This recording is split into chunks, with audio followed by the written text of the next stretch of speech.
Yes, welcome you all and a very good evening, guys. Today we are going to discuss the concept of process costing and then concept पर based इस chapter का एक master question solve करेंगे। Process costing आपके CU BCom exams के लिए बहुत ही important chapter है। ये चैप्टर हाईली कंसेप्चुअल इजी है, बट इजी है ये chapter. This chapter carries 15 marks का वेटेज इन योर एग्जाम्स। इस चैप्टर से 15 नंबर का क्वेश्चन स्ट्रेट फॉरवर्ड टेस्ट हो सकता है। आज अपने इस चैप्टर का कंसेप्ट को समझेंगे जो कि बहुत ही इजी है, एंड देन इस पर एक मास्टर क्वेश्चन को सॉल्व करेंगे। राइट, आओ चलो शुरुआत करते हैं। Process costing. प्रोसेस कॉस्टिंग जैसे कि इसका नाम बताता है कि हर एक मैन्युफैक्चरिंग प्रोसेस का कॉस्टिंग करना अपने सीखने वाले। देखो, a raw material undergoes many different manufacturing processes before it is finally converted into finished goods. एक रॉ मटेरियल को बहुत सारे मैन्युफैक्चरिंग प्रोसेस से गुजर कर फिनिश गुड्स बन के वो तैयार होता है। तो हर एक मैन्युफैक्चरिंग प्रोसेस को एग्जीक्यूट करने के लिए खर्चा इनकर करना पड़ता है, खर्चा करना पड़ता है। तो हर एक मैन्युफैक्चरिंग प्रोसेस को एग्जीक्यूट करने के लिए जो खर्चा लगता है, उस खर्चे को निकालना ही प्रोसेस कॉस्टिंग है। हर एक मैन्युफैक्चरिंग प्रोसेस को एग्जीक्यूट करने के लिए जो खर्चा लगता है, वो खर्चा को निकालना ही प्रोसेस कॉस्टिंग है। इधर में बेसिकली अपने हर एक मैन्युफैक्चरिंग प्रोसेस को एक कॉस्ट सेंटर समझते हैं। कॉस्ट सेंटर का मतलब क्या होता है? जिस एक्टिविटी को करने के लिए खर्चा लगे, वो स्पेशल एक्टिविटी को करने के लिए खर्चा लगे। तो मैन्युफैक्चरिंग प्रोसेस को करने के लिए खर्चा करना पड़ता है, तो वो अपने आप में कॉस्ट सेंटर है। तो इंडिविजुअली अपने हर एक मैन्युफैक्चरिंग प्रोसेस का कॉस्ट को निकालेंगे कि ये मैन्युफैक्चरिंग प्रोसेस में कितना खर्चा लगा। राइट, इसी तरीके से हर एक मैन्युफैक्चरिंग प्रोसेस का कॉस्ट निकलेगा, तब जाकर जो फाइनल गुड्स तैयार हुआ है, फिनिश गुड्स तैयार हुआ है, उसका अल्टीमेट टोटल कॉस्ट अपने निकाल सकेंगे। ये है ऑब्जेक्टिव प्रोसेस कॉस्टिंग को पढ़ने का। आपको शायद यकीन नहीं होगा या पता नहीं होगा, अगर मैं आपसे एक बात कहूं, जो अपने पेट्रोल यूज करते हैं, that petrol has undergone 16 different manufacturing processes before we get the final petrol. So before we get the final output, before we get the final finished goods, a raw material undergoes many different manufacturing processes. अपने को हर एक manufacturing process को एक separate cost centre मानते हुए उसका costing करना है। हर एक मैन्युफैक्चरिंग प्रोसेस को एग्जीक्यूट करने के लिए जो खर्चा आपने इनकर किए, वो सारा खर्चा को निकालकर प्रोसेस कॉस्टिंग करना है। अब प्रोसेस कॉस्टिंग को करने का तरीका कैसा होता है? प्रोसेस कॉस्टिंग करने के लिए सिर्फ अपने क्या करते हैं, हर एक मैन्युफैक्चरिंग प्रोसेस के लिए एक T shape ledger account prepare करते हैं। एक T shape ledger account prepare करते हैं। वो टी शेप लेजर अकाउंट दिखने में कैसा होता हो, मैं अभी स्क्रीन में डिस्प्ले कर देता हूं।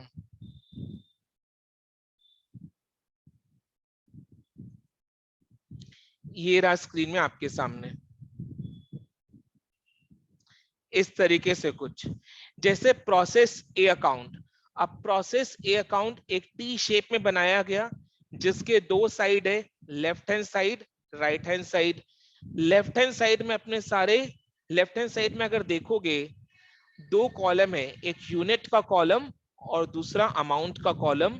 यही दो कॉलम राइट हैंड साइड में भी है। तो left hand side, right hand side, दोनों साइड में यूनिट, अमाउंट का कॉलम अपने प्रिपेयर करते हैं। सिमिलरली प्रोसेस बी अकाउंट पे अगर देखोगे तो सेम तरीका है प्रिपेयर करने का, यानी हर एक प्रोसेस के लिए बेसिकली एक प्रोसेस अकाउंट प्रिपेयर करना है। प्रोसेस अकाउंट एक टी शेप लेजर अकाउंट है जिसमें दो कॉलम है, एक कॉलम यूनिट का, एक कॉलम अमाउंट का, दोनों साइड में। सिंपल सी बात है, कोई भी इसमें बकवास नहीं है, एकदम सिंपल सी बात है। ये रहा प्रोसेस बी अकाउंट। अब सर लेफ्ट हैंड साइड में क्या आता है, राइट हैंड साइड में क्या आता है? सिंपल सा बात है, जो ये लेफ्ट हैंड साइड है, ये लेफ्ट हैंड साइड इनपुट का साइड है। ये जो लेफ्ट हैंड साइड है ये इनपुट का साइड है। इनपुट का साइड मतलब क्या? प्रोसेस को एग्जीक्यूट करने के लिए जितना भी सारा खर्चा लगा है, मटेरियल का, लेबर का, ओवरहेड्स का। ओवरहेड्स का मतलब क्या होता है? मटेरियल और लेबर के अलावा या इसके ऊपर जो खर्चा लगता है, दैट इज कॉल्ड ओवरहेड्स। जैसे कि रेंट का खर्चा, डेप्रिसिएशन का खर्चा, इलेक्ट्रिसिटी का खर्चा, लाइटिंग, पावर का खर्चा, ये सारे ओवरहेड्स हैं। मटेरियल, लेबर, ओवरहेड्स, ये खर्चा अपने करते हैं प्रोसेस को एग्जीक्यूट करने के लिए। तो these are basically my inputs to the process. These are basically inputs to the process. Process को एग्जीक्यूट करने के लिए जो भी अपने इनपुट डालते हैं, मटेरियल्स के फॉर्म में, लेबर के फॉर्म में, ओवरहेड्स का खर्चा करके, ये सारे बेसिकली इनपुट है जो कि लेफ्ट हैंड साइड में रिकॉर्ड किए जाते हैं, right. Then right hand side में क्या आता है, आप खुद ही समझ जाओ। अगर लेफ्ट हैंड साइड में इनपुट आ रहा है तो राइट हैंड साइड में क्या आएगा? राइट हैंड साइड में आउटपुट आएगा। राइट हैंड साइड में क्या आएगा? आउटपुट आएगा। आउटपुट मतलब क्या? प्रोसेस ए से जो निकल कर आया है। अब प्रोसेस ए से जो निकल कर आया है वो गुड्स दो टाइप के हो सकते हैं, एक अच्छे कंडीशन में, एक थोड़े से खराब कंडीशन में। जो गुड्स अच्छे कंडीशन में है उसको अपने क्या करते हैं, फर्दर प्रोसेसिंग के लिए नेक्स्ट प्रोसेस में ट्रांसफर कर देते हैं। जो गुड्स अच्छे कंडीशन में बने हैं उसको अपने क्या करते हैं, फर्दर प्रोसेसिंग के लिए नेक्स्ट प्रोसेस में ट्रांसफर कर देते हैं। यानी प्रोसेस ए का जो अच्छा आउटपुट है, गुड आउटपुट है, वो गुड आउटपुट अपने प्रोसेस ए में से निकालकर प्रोसेस बी में ट्रांसफर कर देते हैं। वो प्रोसेस बी का इनपुट है, राइट। वो प्रोसेस बी का इनपुट है। तो प्रोसेस बी का इनपुट कहां से आएगा? प्रोसेस बी के आउटपुट से आएगा। प्रोसेस बी का इनपुट अपने कहां लिखेंगे? इधर साइड में लिखेंगे, लेफ्ट हैंड साइड में लिखेंगे। आई बात समझ में? तो प्रोसेस ए से, हर एक प्रोसेस से इनफैक्ट दो तरीके का आउटपुट निकल सकता है, एक अच्छे कंडीशन में आउटपुट, एक थोड़े खराब कंडीशन में आउटपुट। जो आउटपुट अच्छे कंडीशन में है उसको अपने फर्दर प्रोसेसिंग के लिए नेक्स्ट प्रोसेस में ट्रांसफर कर देते हैं। अगर वो प्रोसेस लास्ट प्रोसेस हुआ तब तो वहां से फिनिश गुड्स ही निकलेगा। अगर वो प्रोसेस लास्ट प्रोसेस नहीं हुआ तो वहां से जो अच्छा आउटपुट निकल रहा है उसको फर्दर प्रोसेसिंग के लिए नेक्स्ट प्रोसेस में ट्रांसफर कर देते हैं, जैसे प्रोसेस ए से प्रोसेस बी में गया। दूसरा कौन सा तरीके का आउटपुट हो सकता है? खराब कंडीशन में आउटपुट। इसको अपने बेसिकली लॉस बोलते हैं, लॉस बोलते हैं। देखो लॉस भी, लॉस मतलब क्या? जो आउटपुट खराब कंडीशन में प्रोड्यूस हुआ। लॉस मतलब क्या? जो आउटपुट खराब कंडीशन में प्रोड्यूस हुआ। अब ये लॉस दो टाइप का हो सकता है, एक नॉर्मल लॉस और एक एबनॉर्मल लॉस। नॉर्मल लॉस वो लॉस होता है जो कि नॉर्मल है, मतलब इंडस्ट्री में हर कोई कंपनी जो ये काम कर रहे है वो इस नॉर्मल लॉस को सफर कर रहे हैं। इंडस्ट्री में हर कोई कंपनी जो ये काम कर रहा है वो इस लॉस को सफर कर रहे हैं, बिकॉज ये तो नॉर्मल है। आप ये काम करोगे तो आपको नॉर्मल लॉस तो होगा ही, इतना तो खराब कंडीशन में प्रोड्यूस हो गई, थोड़ा बहुत ऊपर नीचे नुकसान तो हो गई, तो होगा ही, ये जो वर्ड है होगा ही, मतलब इंडस्ट्री में हर कोई कंपनी आए दिन इस लॉस से सफर कर रहे हैं। तो ये इंडस्ट्री में वेल एक्सेप्टेड लॉस है, माना हुआ लॉस है, इतना लॉस तो होगा ही। इसके ऊपर अगर कोई लॉस हो जाता है तो उसको अपने एबनॉर्मल लॉस बोलते हैं। इसके ऊपर अगर कोई लॉस हो जाता है तो उसको अपने एबनॉर्मल लॉस बोलते हैं। दोनों ही loss, normal loss, abnormal loss, right hand side में रिकॉर्ड होता है। बिकॉज मैंने बोला ना, अच्छा आउटपुट हो या बुरा आउटपुट हो, खराब कंडीशन में आउटपुट हो, तो ये दोनों राइट हैंड साइड में ही रिकॉर्ड होता है। तो नॉर्मल लॉस हो या एबनॉर्मल लॉस हो, दोनों राइट हैंड साइड में रिकॉर्ड होगा। वो लॉस जो कि इंडस्ट्री में हर कोई कंपनी सफर करता है, उसको अपने नॉर्मल लॉस बोलते हैं। इसके ऊपर अगर कोई लॉस हो जाए, यूनिट्स खराब कंडीशन में प्रोड्यूस हो जाए, तो उसको अपने एबनॉर्मल लॉस बोलते हैं। ये हर कोई कंपनी सफर नहीं करता, ये जिसको होता है वही इस नुकसान को भुगतता है। ये जिसको होता है वही इस नुकसान को भुगतता है। तो अपने ये बोल सकते हैं नॉर्मल लॉस एक तरीके का एक्सेप्ट किया हुआ लॉस है, abnormal loss is unexpected loss. Normal loss is unavoidable, जिसको अवॉइड करना संभव नहीं है, बिकॉज अगर ये काम कर रहे हैं तो ये लॉस तो भुगतना पड़ेगा ही। एबनॉर्मल लॉस को अपने अवॉइड कर सकते हैं, ये अवॉइडेबल लॉस है, इसको अपने प्रिकॉशनरी मेजर्स यूज करके अवॉइड कर सकते हैं। तो दोनों लॉस की अकाउंटिंग अपने प्रोसेस में करते हैं। सर ये भी तो हो सकता है, सिचुएशन उल्टा भी तो पड़ सकता है, जितना अपने सोचे थे कि लॉस होगा, हो सकता है कि उतना लॉस नहीं हो, एफिशिएंसी के साथ काम किया गया हो, मोर देन 100% एफिशिएंसी के साथ काम किया गया हो, तो जितना लॉस अपने एक्सपेक्ट किए थे, हो सकता है कि उतना लॉस हुआ नहीं हो। ठीक है, तो उस सिचुएशन में अपने क्या बोलेंगे इसको, एबनॉर्मल गेन।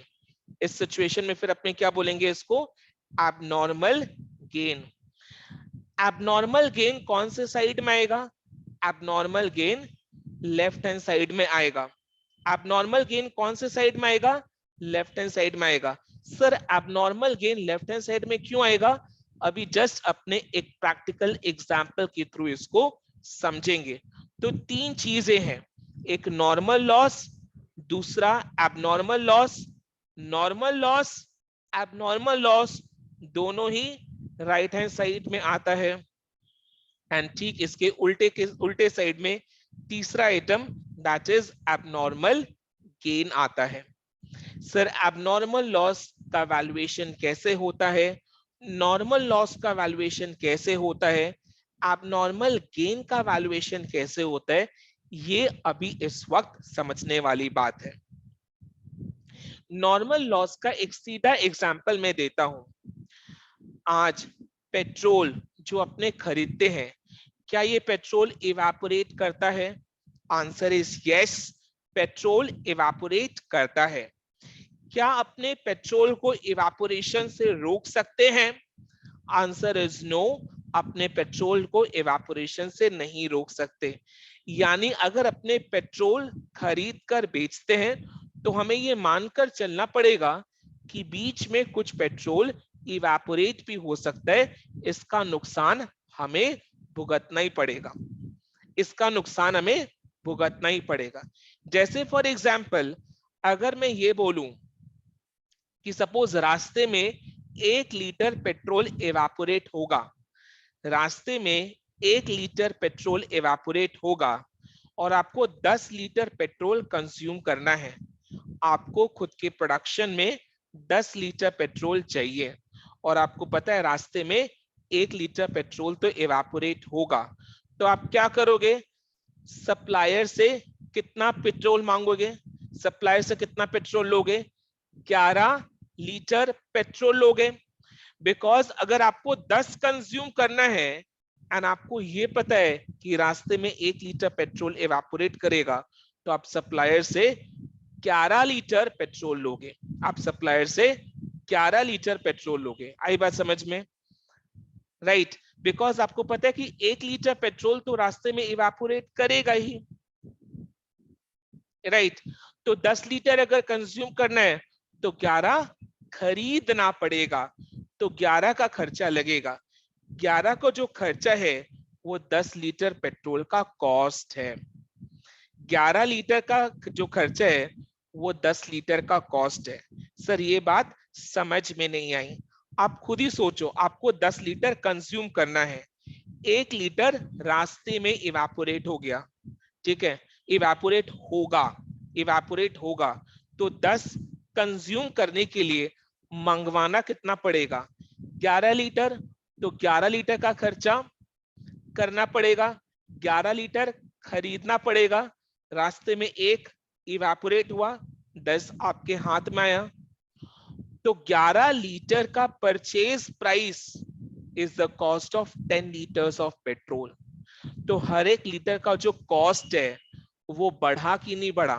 बिकॉज आपको एक्स्ट्रा में परचेज करना पड़ा, तो आपका हर एक यूनिट का जो कॉस्ट है, हर एक लीटर का जो कॉस्ट है वो बढ़ा कि नहीं बढ़ा?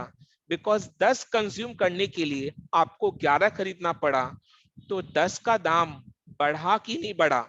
10 का दाम बढ़ा। समझ में? इसको और एक एग्जाम्पल से अपने समझते हैं।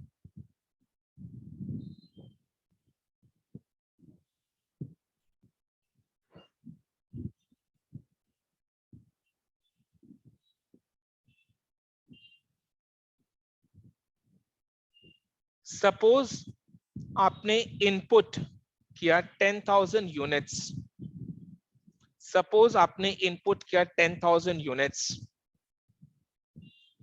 जिसका purchase price per unit is ₹20। Suppose आपने इनपुट किया 10,000 यूनिट्स, जिसका purchase price per unit is ₹20। ठीक है, यानी 10,000 लीटर आपने 10,000 यूनिट्स 10,000 यूनिट्स आपने कितना में खरीदे? 2 लाख रुपया में खरीदे, 2 लाख रुपया में खरीदे। अब ये वाले केस में नॉर्मल लॉस सपोज 5% है, यानी इंडस्ट्री में हर कोई कंपनी जो ये काम करता है वो 5% का लॉस को सफर कर रहा है। 10,000 यूनिट खरीदा है, तो 5% का नॉर्मल लॉस बात देने के बाद कितना कंज्यूम कर पा रहा है? 9,500। नॉर्मल लॉस कितना परसेंटेज है? 5% है। 5% ऑफ 10,000 इज 500, तो 500 यूनिट का तो नॉर्मल लॉस हो जाएगा, बाकी कंज्यूम कितना कर पाएगा? 9,500। यानी इंडस्ट्री में हर कोई कंपनी जो ये काम कर रहा है ये 5% का लॉस सफर कर रहा है। 9,500 यूनिट कंज्यूम करने के लिए 9,500 यूनिट कंज्यूम करने के लिए 10,000 यूनिट खरीदना पड़ रहा है 20 रुपए के हिसाब से। बिकॉज 10,000 यूनिट खरीदेंगे 20 रुपए के हिसाब से, 5% का नॉर्मल लॉस होगा, 500 यूनिट डैमेज कंडीशन में प्रोड्यूस होंगे ही होंगे, बाकी 9,500 यूनिट अपने कंज्यूम कर पाएंगे, सही कंडीशन में रहेंगे वो। समझ में आया? तो एक्सपेक्टेड आउटपुट अपने क्या बोल सकते हैं? 9,500। एक्सपेक्टेड आउटपुट अपने क्या बोल सकते हैं? 9,500। ये जो 5% का नॉर्मल लॉस है, कितना यूनिट्स हुआ इसका नॉर्मल लॉस? यूनिट्स कितना है? 5% ऑफ 10,000 कितना हो गया?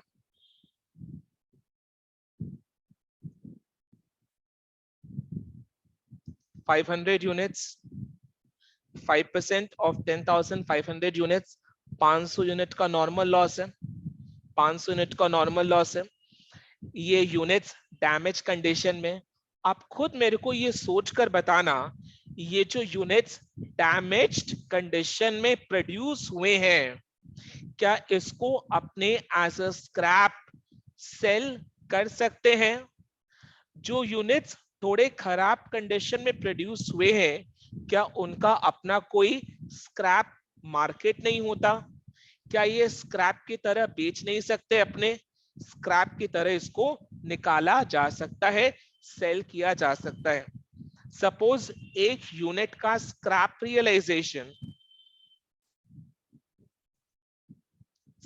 Realisation per unit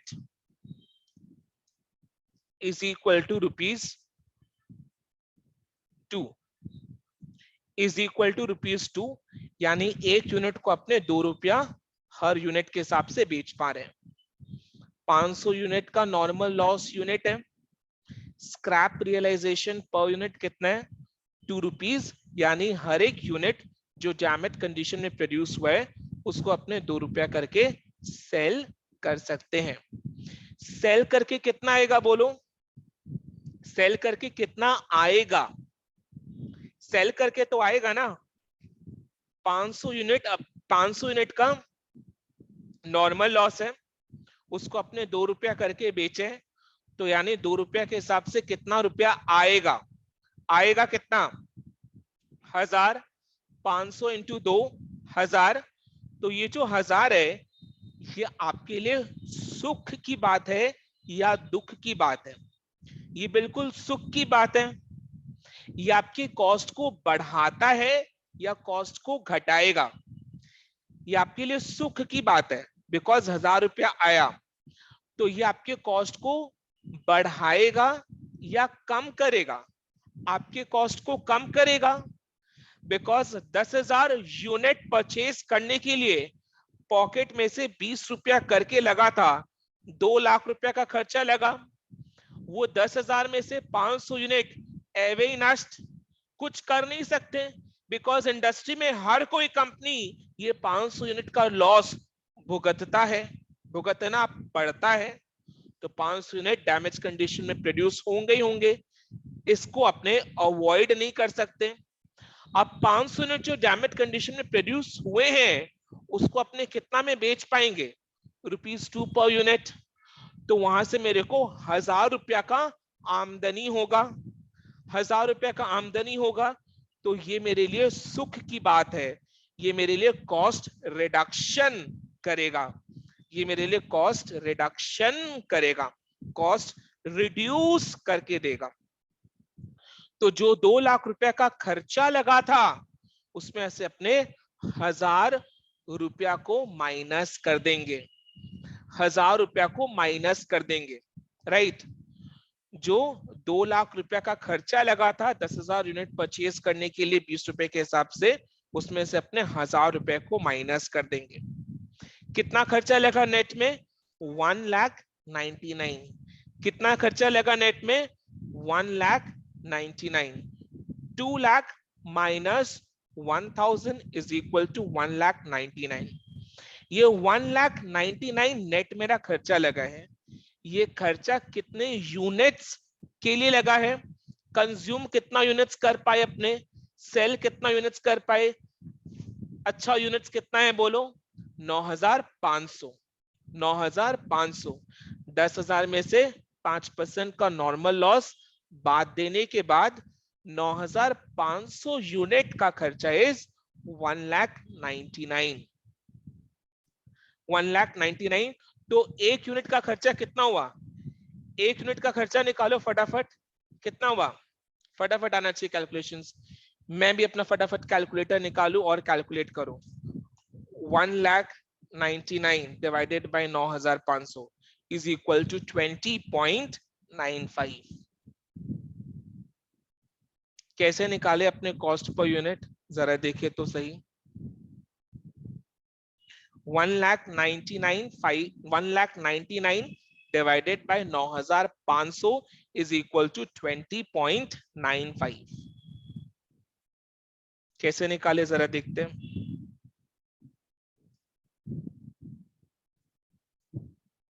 cost per unit is equal to total cost minus normal loss scrap realization. Total cost कितना है 2 lakh rupees, normal loss scrap realisation कितना है 1000 रुपीस, 1000 बेच कर आया, ये मेरा कॉस्ट को रिड्यूस कर देता है, तो अपने कॉस्ट से इसको माइनस कर दिए, उसको डिवाइड करेंगे टोटल इनपुट से,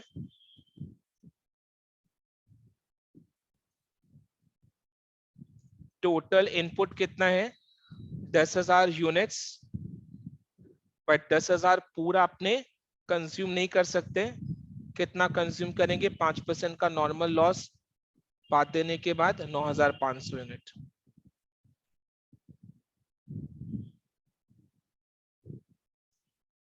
तो अपना जो कॉस्ट पर यूनिट है वो कुछ इस तरीके से निकला 2 lakh minus 1000 the whole divided by total inputs minus normal loss units.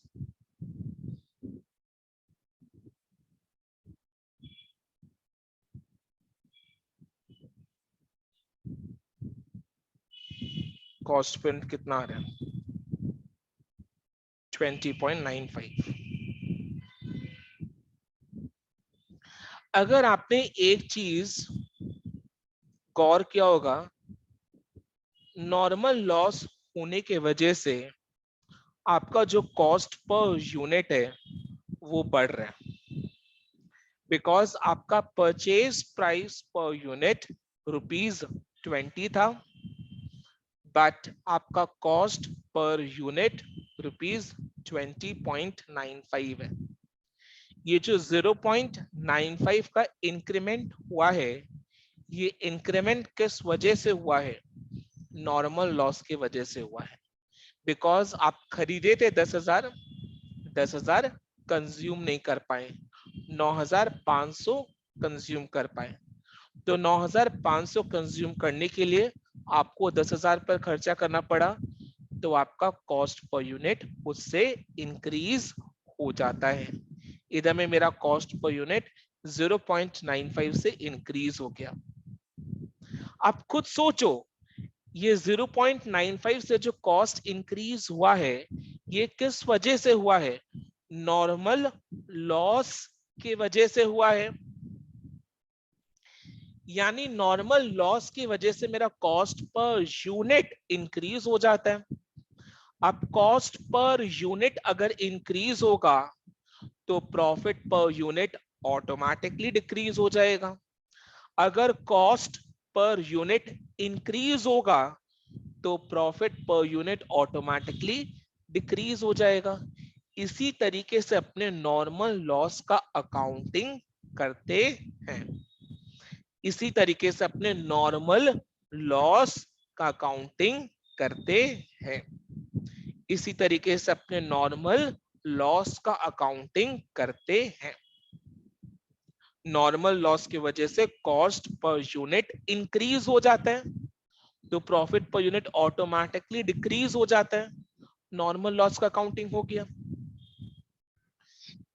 Right. ये हो गया नॉर्मल लॉस की बातें।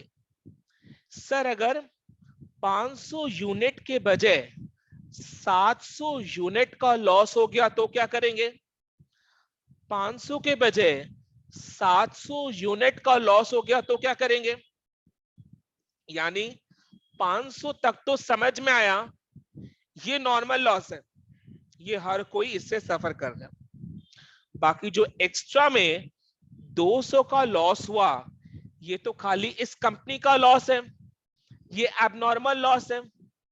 200 यूनिट एवे ही खराब प्रोड्यूस हुआ, एवे ही खराब प्रोड्यूस हुआ, इसका खराब प्रोड्यूस होना वाजिब नहीं था, होने की कोई बात नहीं थी, 500 यूनिट तक होने की बात थी, हुआ कितना 700, 200 एक्स्ट्रा में लॉस हो गया, 200 एक्स्ट्रा में लॉस हो गया, खराब हो गया 200 यूनिट और, तो इसके वजह से कितना नुकसान हुआ, वो नुकसान का अमाउंट अपने कैसे कैलकुलेट करते हैं, सिंपली 200 यूनिट को 20.95 से मल्टीप्लाई करके, सिंपली 200 यूनिट को 20.95 से मल्टीप्लाई करके, यानी एबनॉर्मल लॉस का जो अमाउंट है वो कितना आया, 20.95 इंटू 200, 4190। 4190 का खर्चा व्यर्थ गया, 4190 का खर्चा बर्बाद, वैल्यूलेस, लॉस हो गया, एबनॉर्मल लॉस हो गया 4190।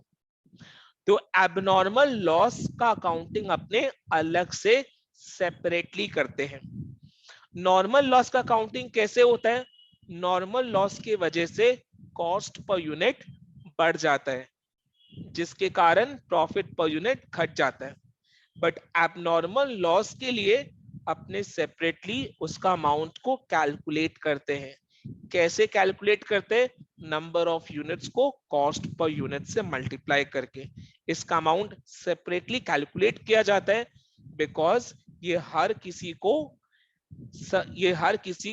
हर कोई सफर नहीं करता, एबनॉर्मल लॉस हर कोई कंपनी सफर नहीं करता, तो ये खाली कुछ एक कंपनीज को होती है।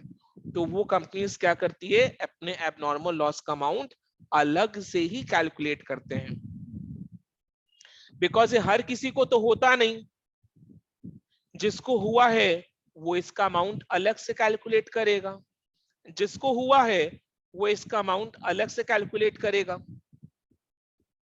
तो अलग से कितना आया, 200 यूनिट का कॉस्ट पर यूनिट कितना है, 20.95 के हिसाब से 4190, ये एबनॉर्मल लॉस का अमाउंट हो गया। जिस तरीके से अपने एबनॉर्मल लॉस का कैलकुलेशन किए, अलग से कैलकुलेट किए, बिकॉज ये हर किसी को नहीं होता, तो इसके वजह से कॉस्ट पर यूनिट को बढ़ाया नहीं गया।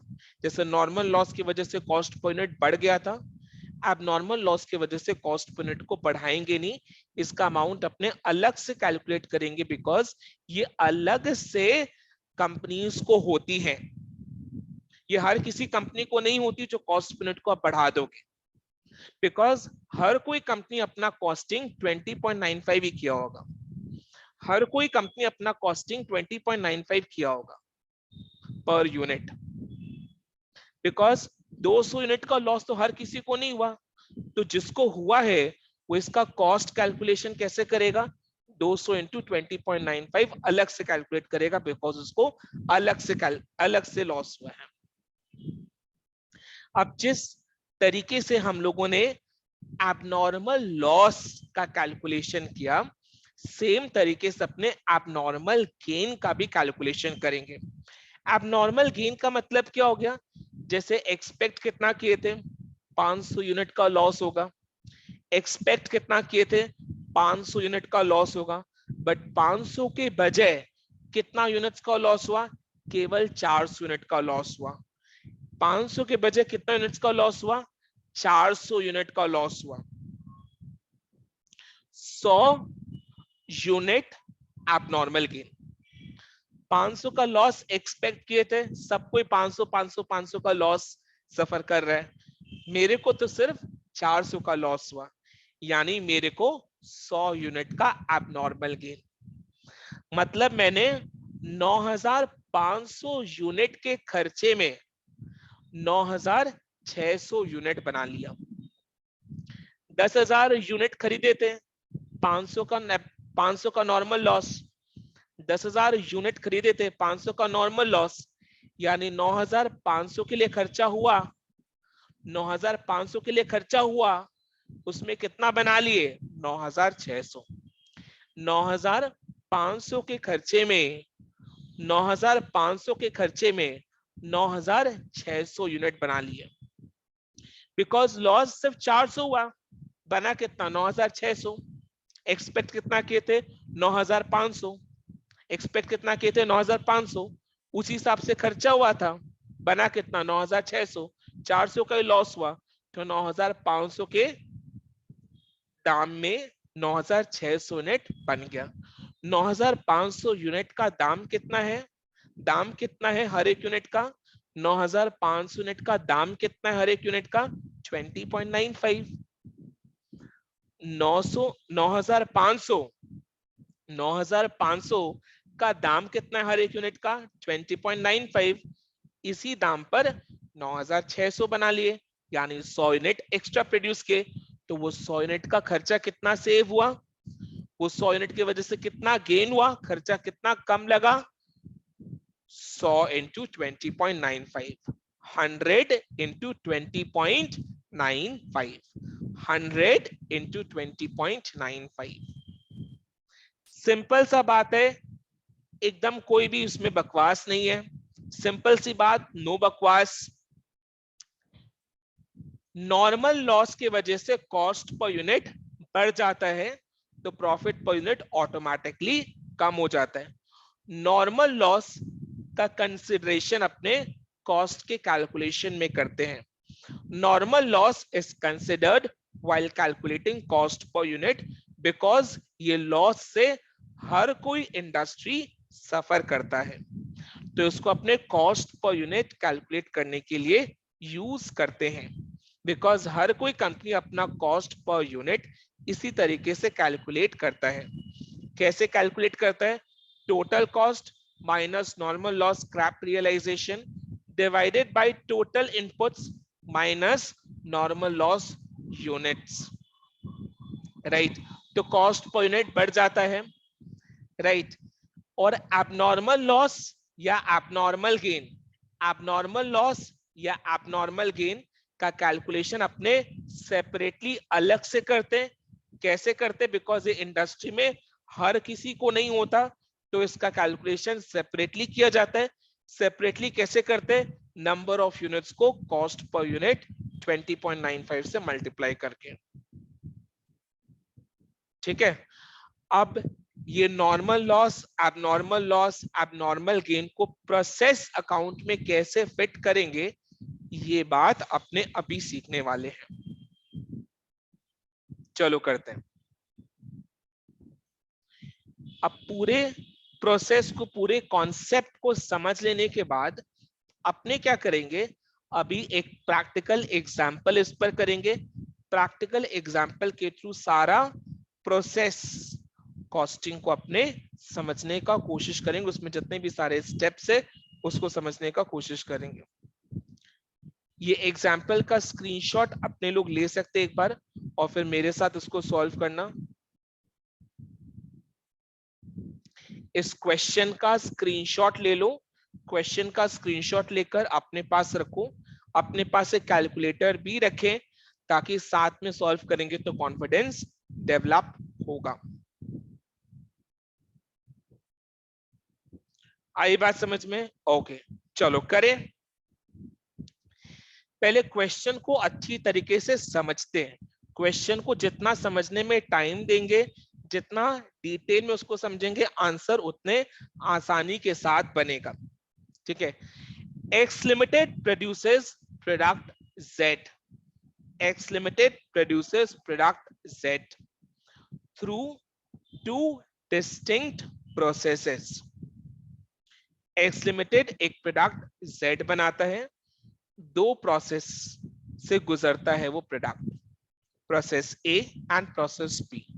On completion it is transferred to finish stock, यानी सबसे पहले process A, then process B, and process B is the last process, फिर वहां से अपने फिनिश स्टॉक में ट्रांसफर कर देते हैं।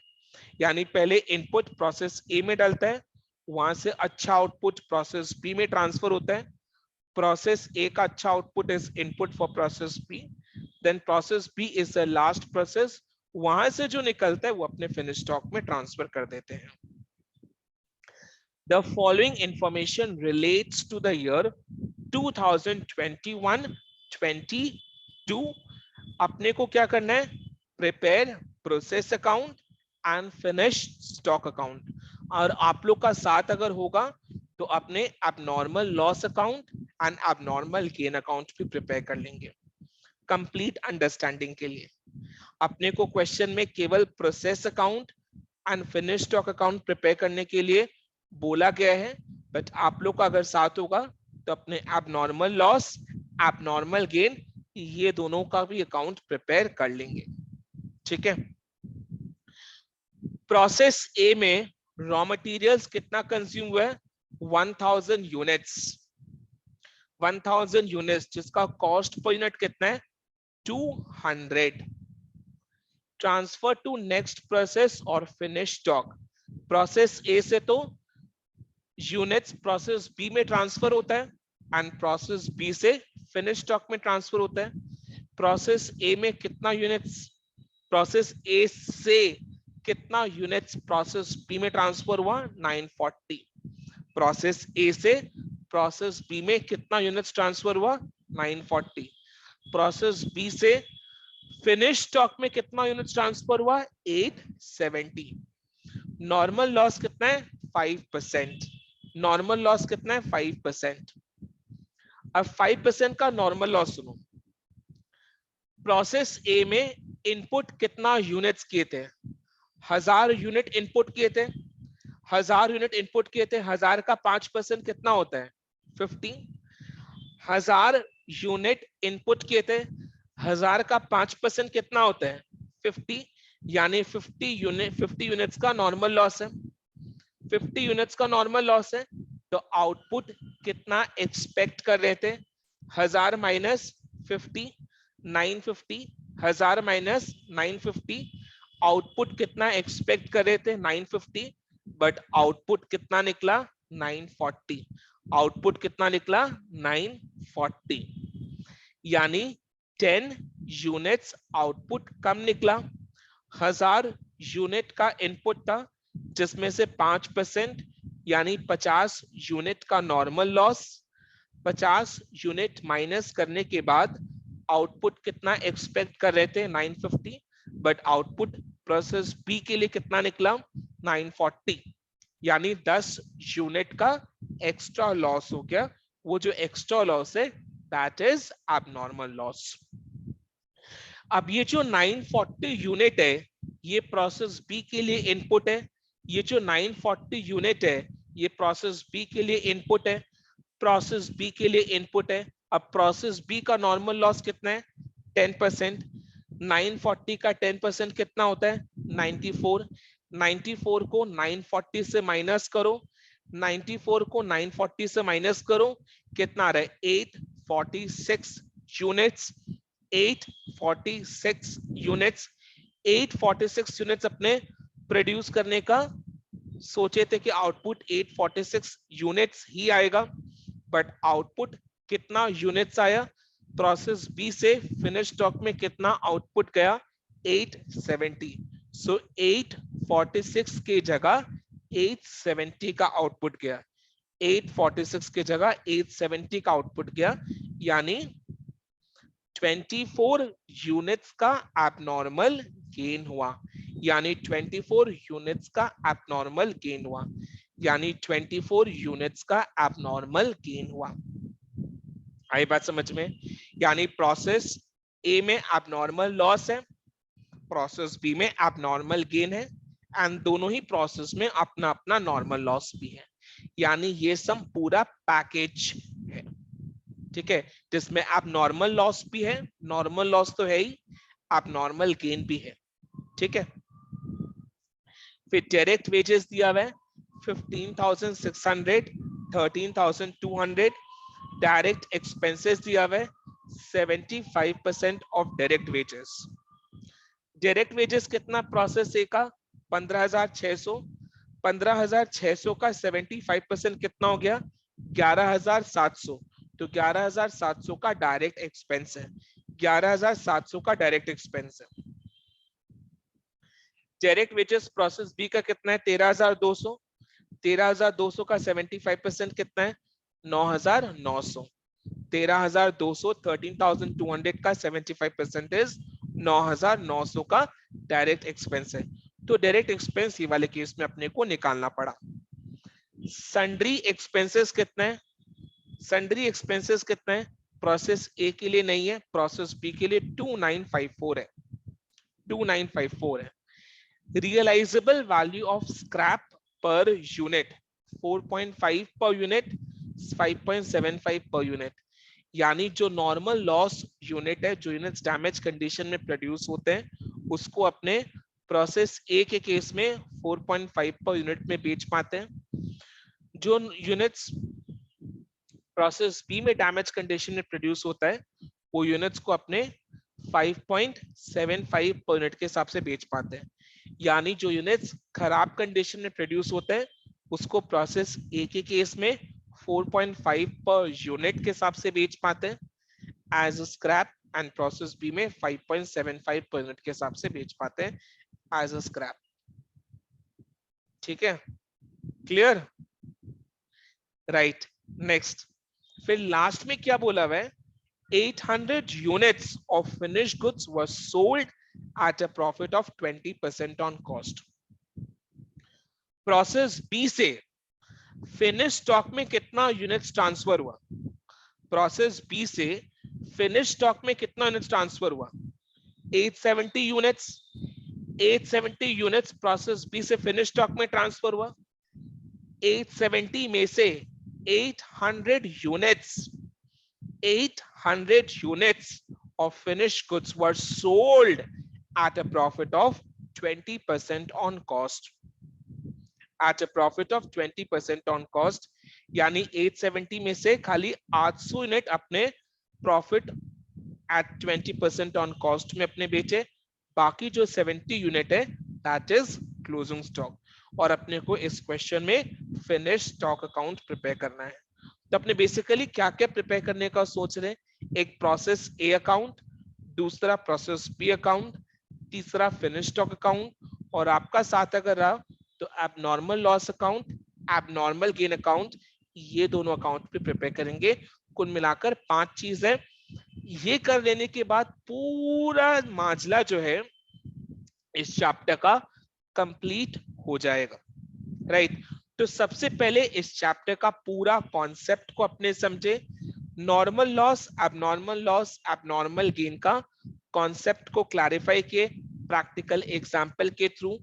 अब अपने एक क्वेश्चन के माध्यम से, एक क्वेश्चन के मीडियम से पूरा कंसेप्ट को क्रिस्टलाइज वे में समझने के लिए process A account, process B account, finish stock account and abnormal loss account, abnormal gain account, ये 5 चीजें प्रिपेयर करेंगे, तब जाकर ये चैप्टर मेरा कंप्लीट होगा।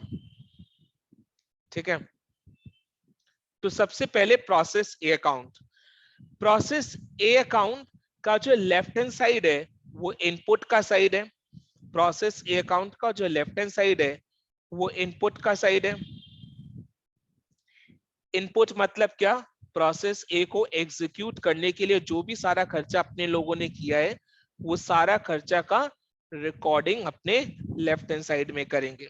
एंड प्रोसेस ए का जो राइट हैंड साइड है दैट इज आउटपुट का साइड। वो आउटपुट में अपने 2 टाइप का आउटपुट रिकॉर्ड करते हैं, एक अच्छा आउटपुट और एक जो खराब कंडीशन में प्रोड्यूस हुआ वो आउटपुट। जो अच्छा कंडीशन में आउटपुट प्रोड्यूस होता है उसको अपने नेक्स्ट प्रोसेस में ट्रांसफर कर देते हैं फर्दर प्रोसेसिंग के लिए। एंड जो आउटपुट थोड़े खराब कंडीशन में प्रोड्यूस हुआ है उसको अपने लॉस मानते हुए 2 ट्रीटमेंट करते हैं, एक एबनॉर्मल लॉस के लिए, दूसरा नॉर्मल लॉस के लिए। नॉर्मल लॉस का ट्रीटमेंट कॉस्ट के कैलकुलेशन में होता है, एबनॉर्मल लॉस अपने सेपरेटली कैलकुलेट करते हैं।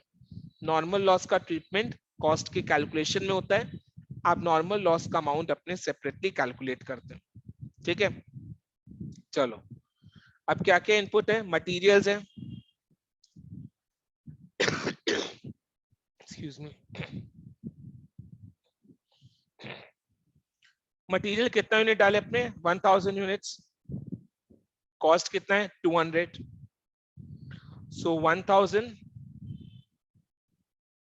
into 200 is 2 lakh rupees.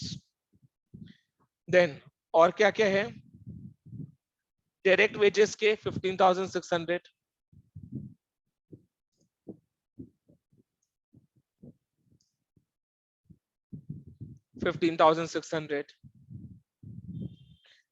Direct expenses,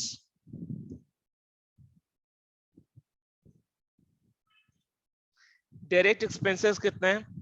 it is 75% of wages, यानी 15,600 का 75%।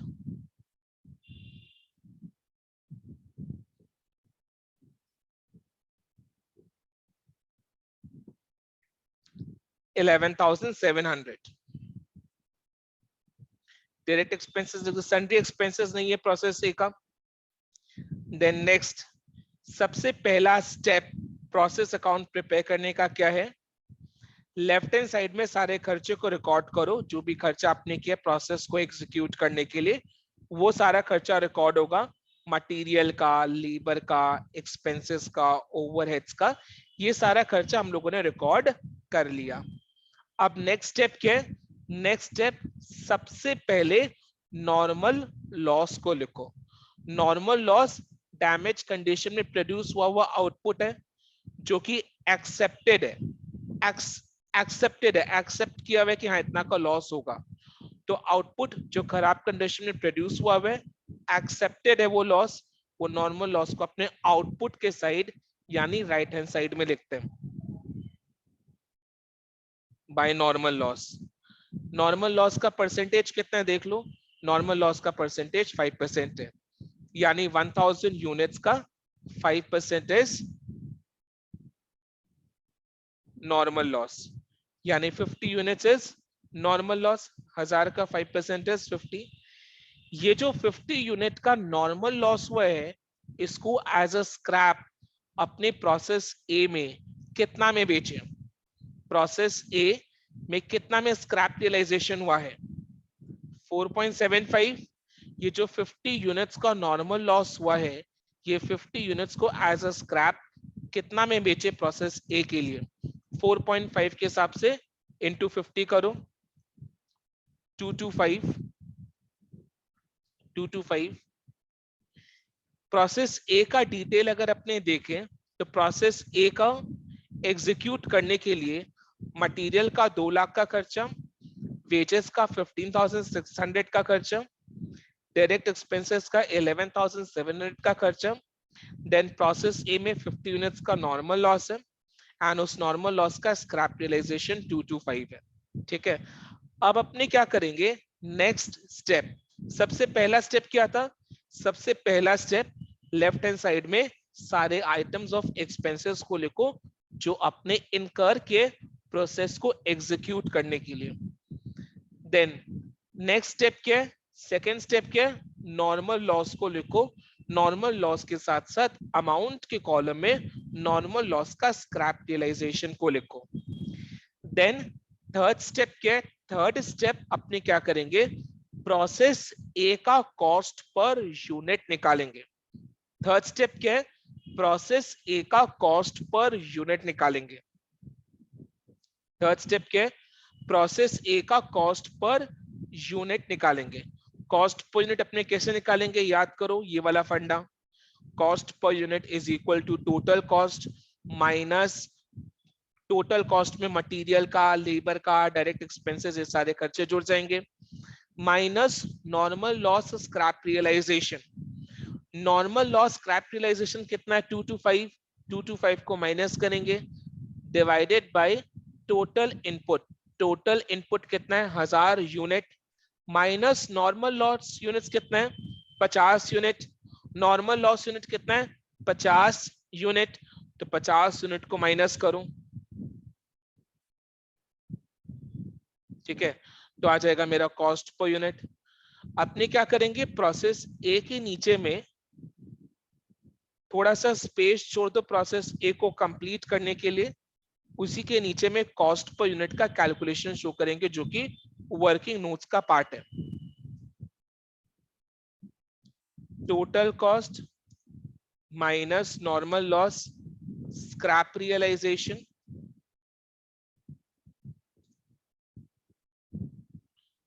Divided by total inputs minus normal loss units. Total cost कितना है? 2 लाख प्लस 15,600 प्लस 11,700 कितना रहे? 2,27,300। 2,27,300. So 2,27,300 minus normal loss capitalisation कितना है 225 डिवाइडेड बाय टोटल इनपुट्स कितना 1000 minus normal loss unit 50. Calculation करो कितना आ रहा है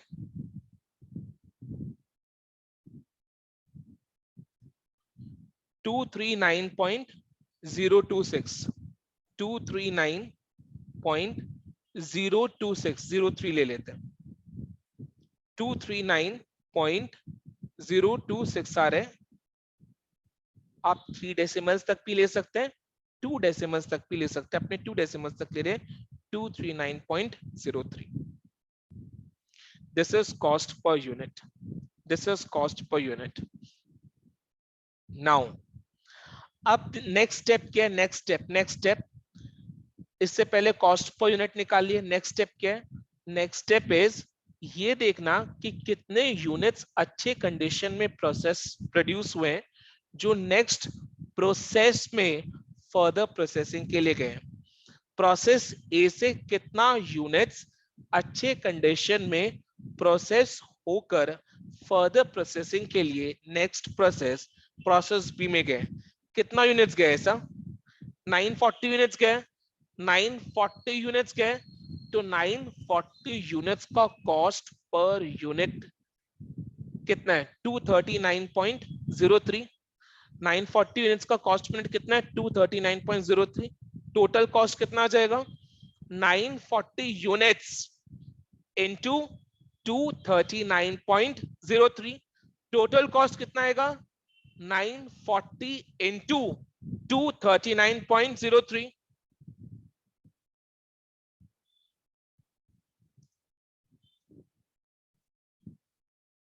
इसको अपने क्या करेंगे बाई प्रोसेस बी में 940 यूनिट्स के जिसका कॉस्ट पर यूनिट 239.03 है.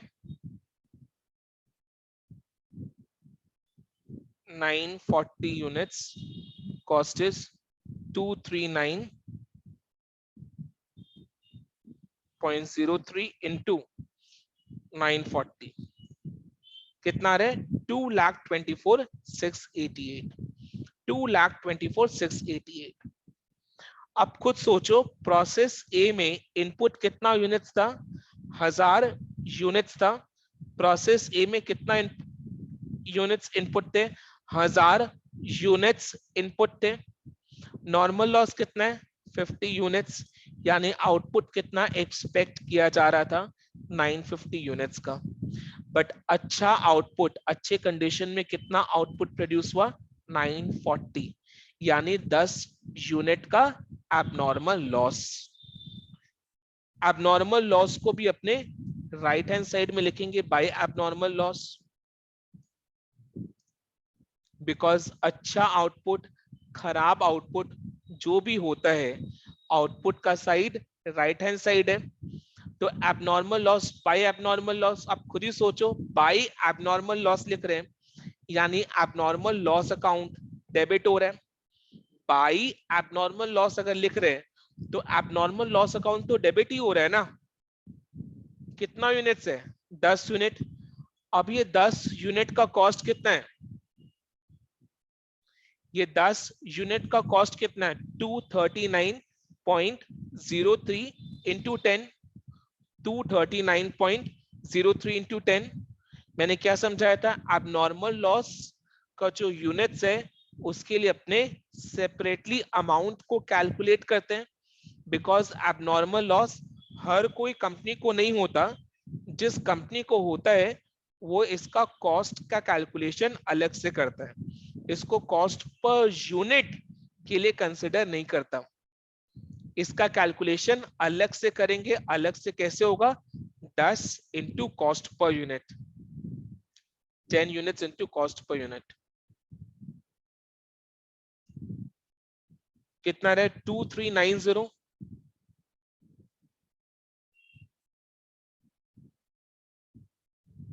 इस तरीके से अपने प्रोसेस ए को कंप्लीट कर लिए.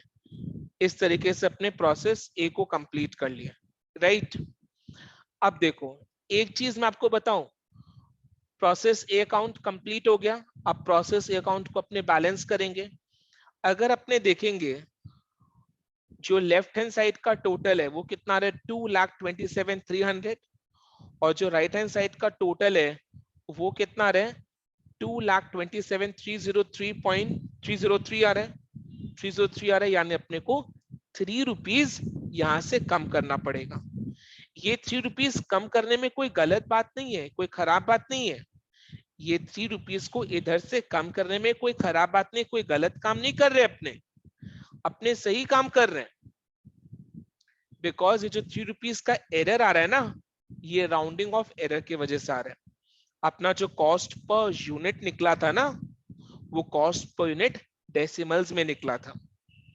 डेसिमल्स की वजह से राउंडिंग ऑफ एरर आ रहा है। तो अपने क्या कर रहे हैं, दोनों साइड का टोटल को मैच करने के लिए ₹3 इधर उधर कर रहे हैं।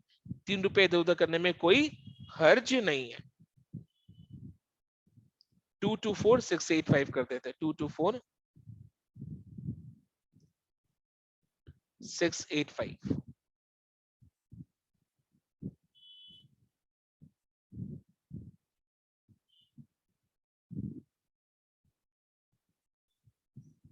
$2,27,300 इस साइड का टोटल है।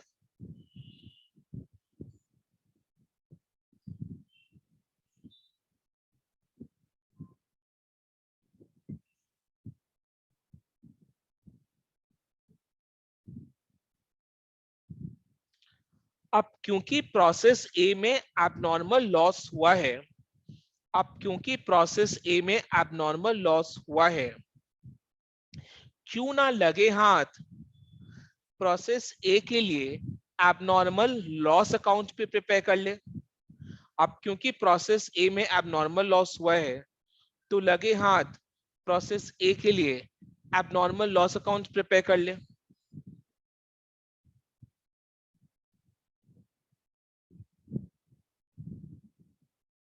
बेटर अंडरस्टैंडिंग हो जाएगा।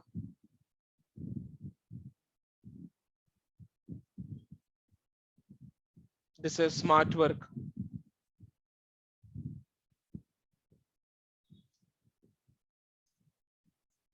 एबनॉर्मल लॉस कितने यूनिट्स का हुआ, 10 यूनिट का, 10 यूनिट का, जिसका कॉस्ट, टोटल कॉस्ट कितना है, 2390। प्रोसेस ए के राइट हैंड साइड में बाई एबनॉर्मल लॉस लिखा, यानी एबनॉर्मल लॉस अकाउंट को अपने डेबिट किए हैं। लॉस को हमेशा डेबिट करते हैं। किससे डेबिट हुआ, प्रोसेस अकाउंट से डेबिट हुआ। एबनॉर्मल लॉस अकाउंट डेबिट हुआ, प्रोसेस अकाउंट क्रेडिट हुआ to process A account. Abnormal loss के डेबिट के साइड में टू प्रोसेस ए अकाउंट कितना, 10 यूनिट्स, और लॉस का अमाउंट कितना है, 2390, 2390। अच्छा सोच कर बताना, ये जो एबनॉर्मल लॉस है, ये यूनिट्स पे तो खराब कंडीशन में प्रोड्यूस हुआ, डैमेज कंडीशन प्रोड्यूस हुआ, एक्स्ट्रा में हो गया। 50 का सोचे थे, 60 हो गया, 10 एक्स्ट्रा हो गया। ये जो 10 एक्स्ट्रा हुआ है, क्या इसको अपने एज अ स्क्रैप बेचे नहीं होंगे? क्या इसको अपने एज अ स्क्रैप बेचे नहीं होंगे क्या? इसको भी तो एज अ स्क्रैप बेचे होंगे। स्क्रैप रियलाइजेशन कितना एक यूनिट का प्रोसेस ए में, 4.5। तो ये जो 10 यूनिट है, इसको भी अपने 4.5 पर यूनिट के हिसाब से डैमेज कंडीशन में एज अ स्क्रैप बेचे ही बेचे होंगे, बेचे ही बेचे होंगे। अब 4.5 पर यूनिट के हिसाब से बेचने की वजह से लॉस का अमाउंट कम होगा या बढ़ेगा? लॉस का अमाउंट कम होगा।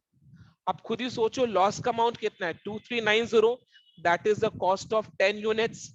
अब ये जो 10 यूनिट्स खराब कंडीशन में प्रोड्यूस हुआ, उसको एज अ स्क्रैप 4.5 के हिसाब से कितना में बेचे, 45 रुपीज में बेचे। अब 45 रुपीज के वजह से लॉस का अमाउंट कम होगा या नहीं होगा? लॉस का अमाउंट कम होगा। ठीक है, लॉस का अमाउंट कम होगा। 10 यूनिट को 4.5 के हिसाब से बेचे तो बाई बैंक कितना आ रहा है? 10 रुपए के हिसाब से, सॉरी 10 यूनिट को 4.5 के हिसाब से बेचे, 45 रुपीज आया। 45 रुपीज आया, बैंक में रुपया आया, कैश कैश रुपया आया, बैंक में रुपया आया, बाई बैंक 45। सर बाकी नेट लॉस का क्या करेंगे? उसको कॉस्टिंग पीएल में भेजेंगे। बाकी नेट लॉस का क्या करेंगे? उसको कॉस्टिंग पीएल में भेजेंगे। नेट लॉस कितना आ रहा है? 2390 माइनस 45, 2345, 2345।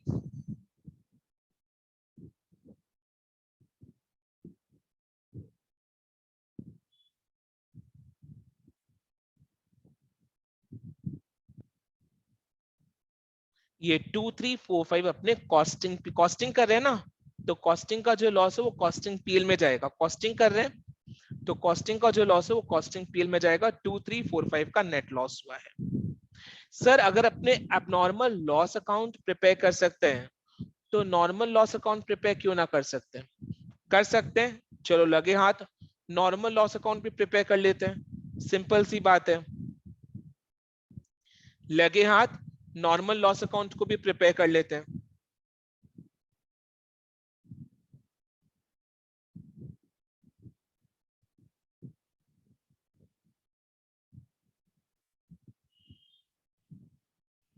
नॉर्मल लॉस कितना है? नॉर्मल लॉस कितना है? कितना हुआ था? 50 यूनिट्स। 50 यूनिट्स का नॉर्मल लॉस हुआ था। 50 यूनिट्स का नॉर्मल लॉस हुआ था, राइट। 50 यूनिट्स का नॉर्मल लॉस हुआ था। अपने नॉर्मल लॉस अकाउंट को क्या कहते हैं?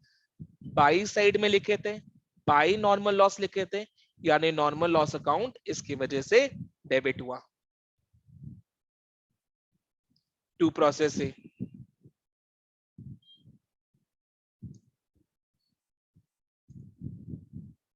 50 यूनिट्स 225, 50 यूनिट्स 225,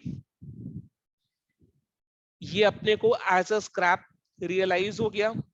बैंक में पैसा आया होगा ना, 225 बैंक में पैसा आया होगा, 225 बैंक में पैसा आएगा तो सिंपली बाय बैंक 225 लिख देंगे। सिंपली बाय बैंक 225 लिख देंगे 50 यूनिट के लिए। सिंपल सा तो है।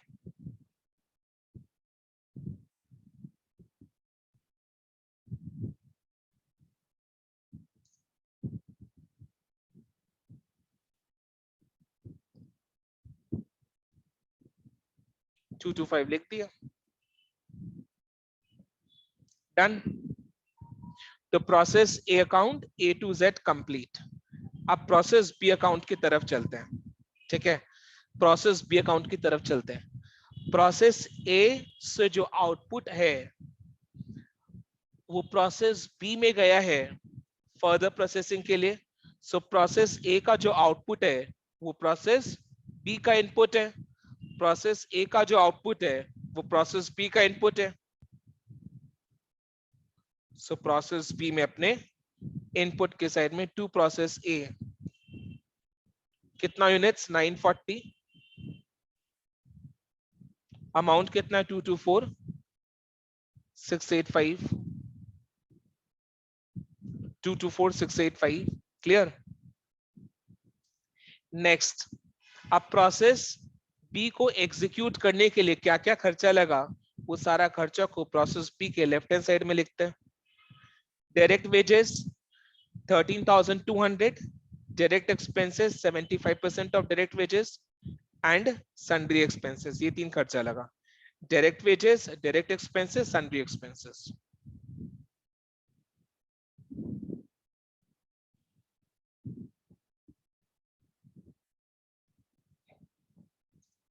To direct wages.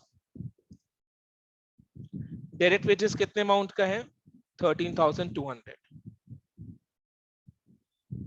Direct expenses कितने अमाउंट का है? It is 75% of direct wages.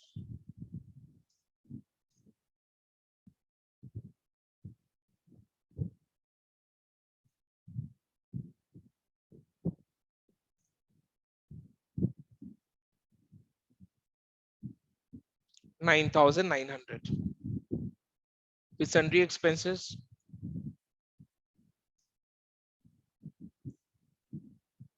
वो कितने अमाउंट का है? 2954.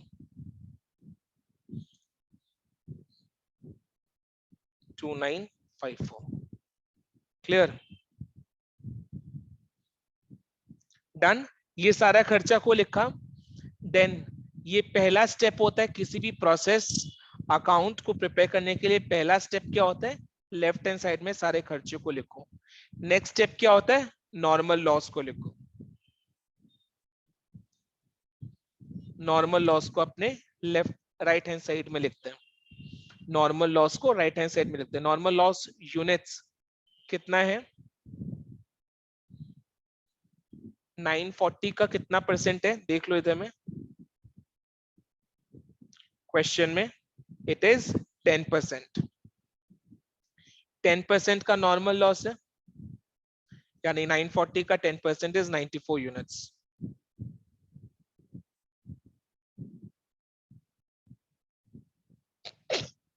Excuse me.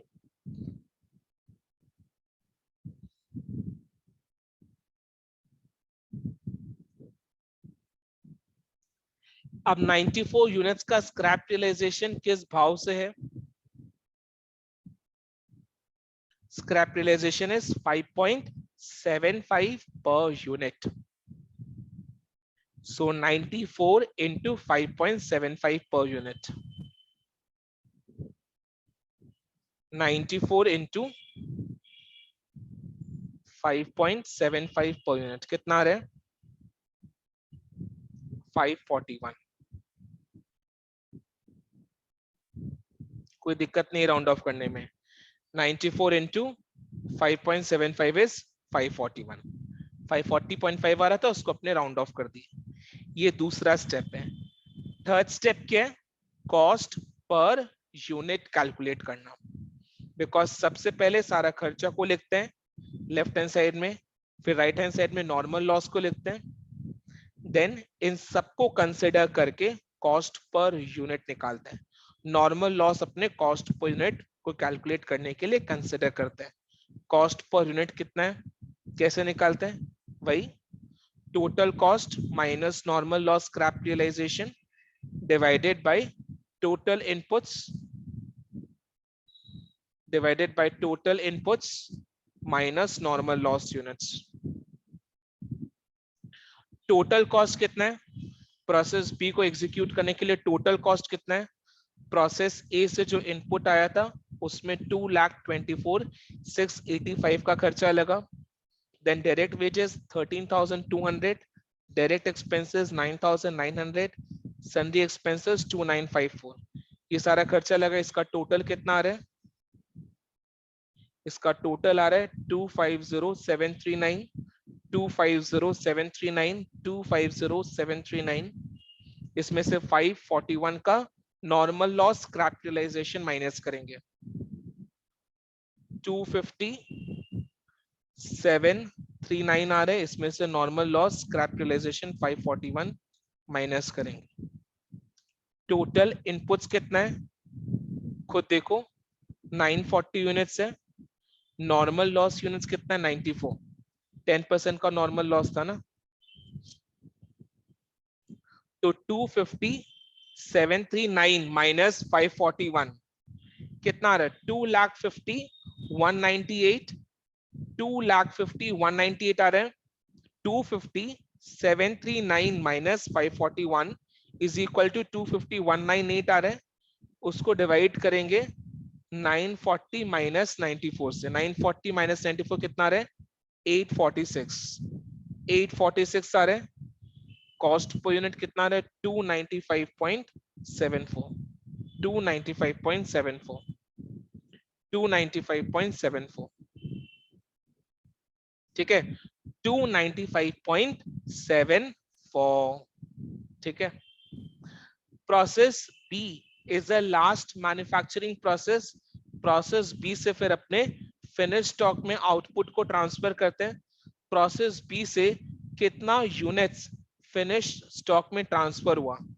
870 units finish stock में ट्रांसफर हुआ। 870 यूनिट्स फिनिश स्टॉक में ट्रांसफर हुआ। 870 यूनिट्स फिनिश स्टॉक में प्रोसेस बी से निकलकर ट्रांसफर हुआ। उसको अपने क्या करेंगे? प्रोसेस बी के राइट हैंड साइड में रिकॉर्ड करेंगे बाय फिनिश्ड स्टॉक। कितना? 870। 870, ये 870 यूनिट्स का टोटल कॉस्ट कितना है? What is the total cost of the finish goods transferred from process B? It is 870 into 295.74. 295.74, 870 into 295.74 कितना रहे? 257,294, 257,294, 257,294, ठीक है, 257,294 आ रहा है। डन। नेक्स्ट, ये फिनिश स्टॉक अकाउंट में चला जाएगा। नेक्स्ट, 940 यूनिट्स का इनपुट था प्रोसेस बी में। प्रोसेस बी में 940 यूनिट्स का इनपुट था, जिसमें से 10% के हिसाब से नॉर्मल लॉस 94 यूनिट्स था। नॉर्मल लॉस को बात देने के बाद कितना आउटपुट एक्सपेक्ट कर रहे थे? 846 का आउटपुट एक्सपेक्ट कर रहे थे, बट आउटपुट कितना प्रोड्यूस हुआ अच्छे कंडीशन में? 870। ज्यादा आउटपुट प्रोड्यूस हो गया। अच्छे कंडीशन में जो आउटपुट प्रोड्यूस हुआ वो ज्यादा आउटपुट प्रोड्यूस हो गया, 870 प्रोड्यूस हो गया। दैट इज कितना एक्स्ट्रा आउटपुट प्रोड्यूस हुआ? 870 माइनस 846, 870 माइनस 846, 940 यूनिट्स का इनपुट था, जिसमें से 10% के हिसाब से नॉर्मल लॉस 94 यूनिट्स का। तो आउटपुट कितना एक्सपेक्ट करे थे? 846। 846 का आउटपुट एक्सपेक्ट करे थे। आउटपुट एक्चुअली कितना प्रोड्यूस हुआ? 870 यूनिट्स, यानी there has been an abnormal gain of 870 minus 846, 24 units। 24 units. Abnormal loss को अपने किधर लिखे थे? लेफ्ट हैंड साइड में लिखे थे। तो एबनॉर्मल गेन को उल्टे साइड में लिखना है। एबनॉर्मल लॉस को किधर में लिखे थे? लेफ्ट हैंड साइड में लिखे थे, सॉरी राइट हैंड साइड में लिखे थे। एबनॉर्मल लॉस को अपने राइट हैंड साइड में लिखे थे। तो एबनॉर्मल गेन को किधर लिखना है? लेफ्ट हैंड साइड में। टू एबनॉर्मल गेन कितना यूनिट्स? 24 यूनिट्स। अब ये जो एबनॉर्मल गेन है, ये भी इंडस्ट्री में हर किसी को नहीं होता। ये इस कंपनी को हुआ है, हो सकता है इस बार प्रोसेस बी में मोर देन एफिशिएंटली काम हुआ है, तो लॉस कम हुआ। लॉस कम हुआ, अच्छे यूनिट्स ज्यादा प्रोड्यूस हुए, तो there has been an abnormal gain of 24 units. ये जो 24 यूनिट्स अच्छे कंडीशन में प्रोड्यूस हुआ, इसका कॉस्ट कैलकुलेशन अपने सेपरेटली करते हैं, बिकॉज ये इंडस्ट्री में हर किसी को नहीं होता। तो जिसको होता है उसके लिए इसका अमाउंट अलग से निकाला जाता है। तो 24 यूनिट्स का अलग से कितना अमाउंट आएगा? 24 into 295.74। 295.74 was the cost per unit, ठीक है। सो 24 यूनिट्स का कॉस्ट कितना आएगा? 295.74, 295.74 इंटू 24 कितना आ रहा है? 295.74 इंटू 24 कितना आ रहा है? 7097.76, यानी 7098 आ रहा है। 7098 आ रहा है। 7098 आ रहा है, यस और नो? 7098 आ रहा है। 7098 is amount of abnormal gain. इसका अमाउंट अपने सेपरेटली कैलकुलेट करते हैं। ठीक है, आप खुद सोचो, abnormal gain left hand side में आया है, जिधर में एबनॉर्मल गेन कैसे लिखे अपने, to abnormal gain, to abnormal gain, to abnormal gain, to abnormal gain मतलब क्या, एबनॉर्मल गेन अकाउंट क्रेडिट हुआ है और गेन को अपने क्या करते हैं, क्रेडिट ही तो करते हैं ना। टू एबनॉर्मल गेन हुआ है, एबनॉर्मल गेन अकाउंट क्रेडिट हुआ है और एबनॉर्मल गेन को अपने क्या करते हैं, क्रेडिट ही तो करते हैं। सो टू एबनॉर्मल गेन, लॉजिकली सही है ना। अब अपने क्या करेंगे, दोनों साइड के अमाउंट को टोटल करेंगे। टोटल में अगर 1-2 रुपया का डिफरेंस आ रहा है तो उसको अपने राउंडिंग ऑफ एरर समझकर कहीं एडजस्ट कर देंगे। टोटल में अगर कोई डिफरेंस आ रहा है तो उसको राउंडिंग ऑफ एरर मानते हुए कहीं पर एडजस्ट कर देंगे। जैसे लेफ्ट हैंड साइड का टोटल कितना आ रहा है, 257837, 257837 आ रहा है, एंड राइट हैंड साइड का टोटल कितना आ रहा है, 257835। यानी अपने को 2 रुपया कहीं से कम करना है, 2 रुपया कहीं से कम करना है, तो 2 रुपया का एबनॉर्मल गेन अपने कम कर देते हैं। ठीक है, अब टोटल मैच कर जाएगा।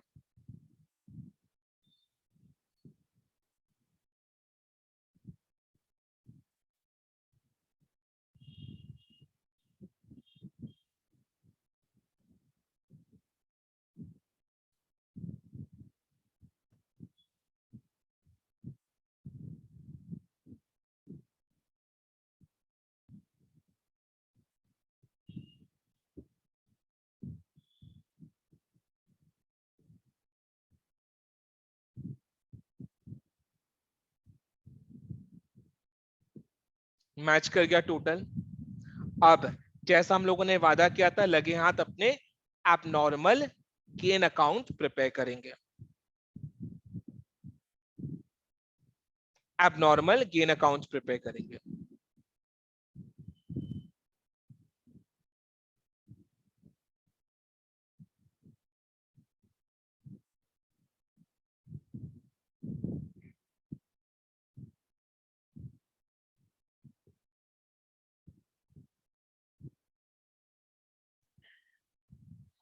एबनॉर्मल गेन को हम लोगों ने क्या किया बोलो तो, क्रेडिट किया है ना। गेन को तो क्रेडिट करते हैं, प्रोसेस अकाउंट के डेबिट के साइड में लिखकर टू एबनॉर्मल गेन किए।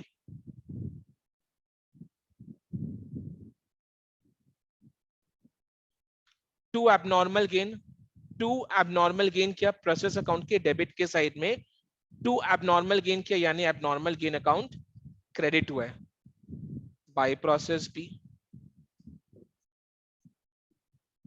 कितना, 24 यूनिट्स, कॉस्ट कितना है 7096। एक बार कंफर्म कर लो, 24 यूनिट्स 7096। सच्ची सच्ची बताना, आप नॉर्मल गेन के वजह से नॉर्मल लॉस कम हुआ कि नहीं हुआ।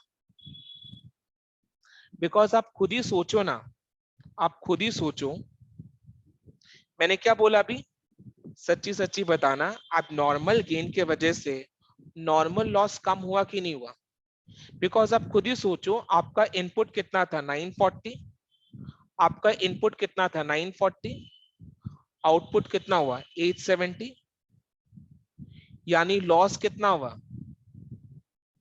70 यूनिट्स का, 70 यूनिट्स का लॉस हुआ, 70 यूनिट्स का लॉस हुआ।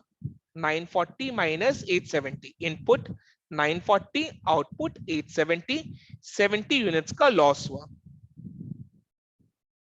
नॉर्मल लॉस कितना एक्सपेक्ट कर रहे थे 94, नॉर्मल लॉस कितना एक्सपेक्ट कर रहे थे 94, नॉर्मल लॉस कितना एक्सपेक्ट कर रहे थे 94, हुआ कितना 70। नॉर्मल लॉस कितना एक्सपेक्ट करे थे 94, हुआ कितना 70, यानी 24 से नॉर्मल लॉस कम हुआ, वही तो एबनॉर्मल गेन है। नॉर्मल लॉस का कम होना अपने आप में एबनॉर्मल है, नॉर्मल लॉस का कम होना गेन है और वो अपने आप में एबनॉर्मल है, तभी तो उसको बोलते हैं एबनॉर्मल गेन। तो नॉर्मल लॉस का कम होना अपने आप में एबनॉर्मल है, लॉस कम हुआ है तो गेन है, एबनॉर्मल गेन है। सो 24 से एबनॉर्मल गेन हुआ है, एबनॉर्मल लॉस कम हुआ है, बिकॉज लॉस 70 का हुआ है ना कि 94, नॉर्मल लॉस कम हुआ है। तो नॉर्मल लॉस को 24 यूनिट से कम डेबिट करना चाहिए, नॉर्मल लॉस को 24 यूनिट से कम डेबिट करना चाहिए, नॉर्मल लॉस को 24 यूनिट से कम डेबिट करना चाहिए,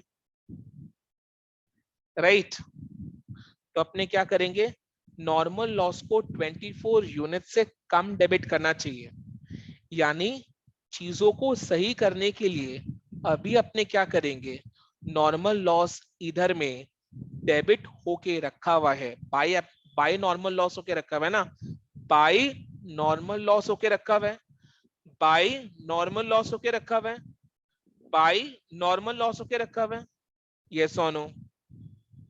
सो नॉर्मल लॉस डेबिट होके रखा हुआ है 94 से, इसको 24 से कम डेबिट करना है, तो कम डेबिट करने के लिए क्रेडिट कर देंगे।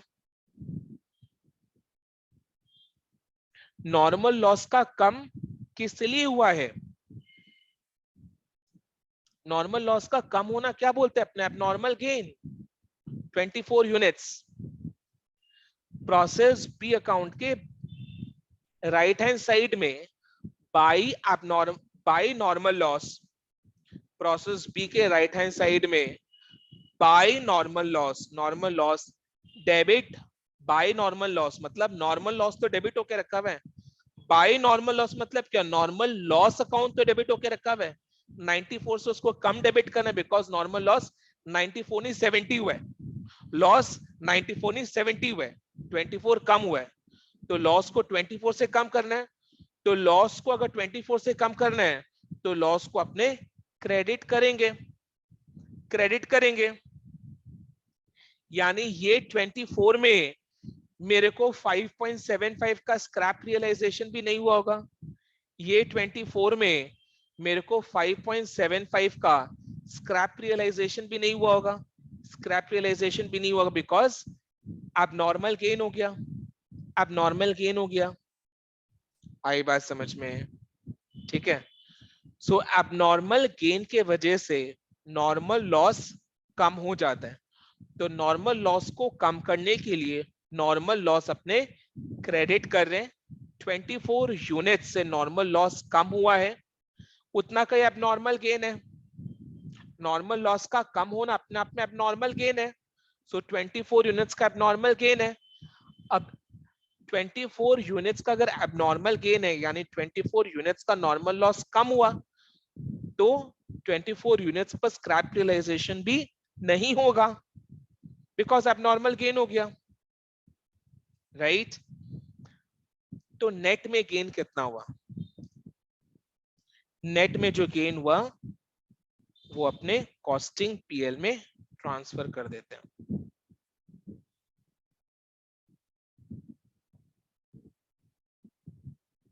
नेट में कितना गेन हुआ, 6958, कितना हुआ 6958, 6958।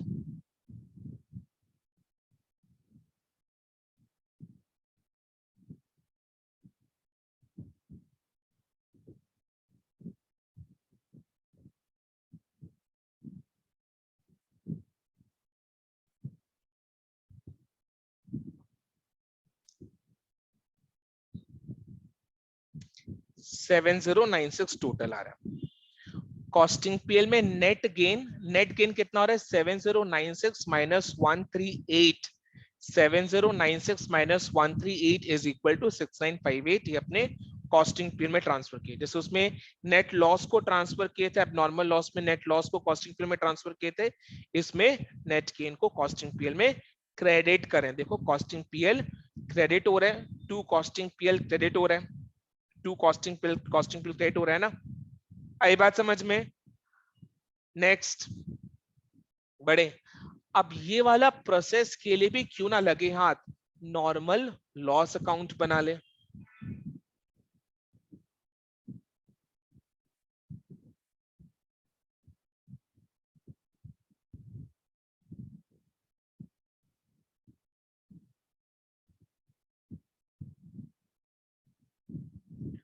नॉर्मल लॉस को देखो प्रोसेस बी अकाउंट के राइट हैंड साइड में बाई नॉर्मल लॉस लिखें, बाई नॉर्मल लॉस लिखें,